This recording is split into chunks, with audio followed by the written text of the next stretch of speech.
types of what you would see in Dances with Wolves. We essentially have come to a place where we're economically stable, specifically in this area, the Balkan.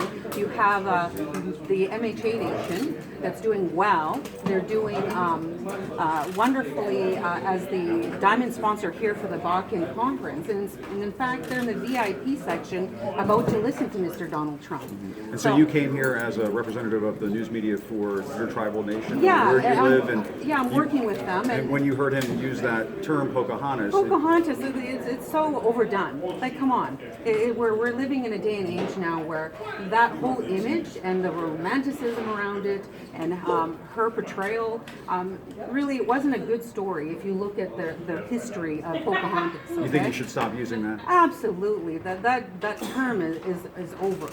You know? Are you equally offended by the notion that an American senator might have faked her credentials as a Native American in order to advance herself? Is that equally offensive to you? Well, it is offensive, but the thing is that if she is Native American, all the best. We have a person, his name's Chase Ironize. He's running for Congress here in North Dakota. There's 8 people that are running within the state, 80 across the country that are Native American.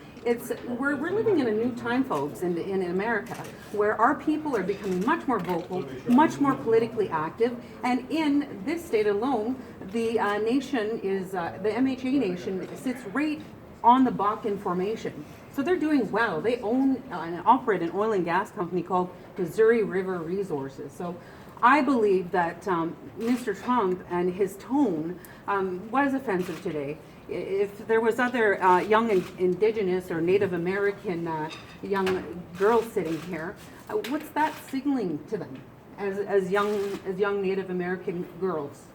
This is what I think, you know, as a mother. And what's your media outlet again? I work with Musco Media, but I'm a freelance reporter, a writer, a blogger, social media and your name, expert. just for clarity, sorry. Nicole Robertson. Thank you very much. Thank you, Nicole. Thank Appreciate you. it. Thank you.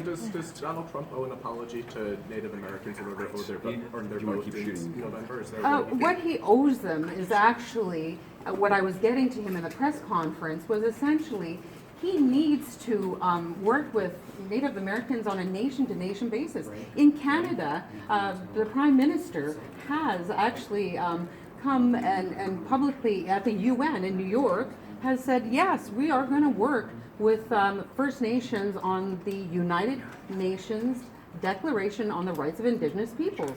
So free, prior, and informed consent, you know, is so important. Along any pipeline, there's First Nations, Native Americans, Indigenous people that have been here since time immemorial. You have to commit, you have to consult with the people of the original people of this land. Were you satisfied with the answer he gave you? No, it was essentially, you know, we'll look at it.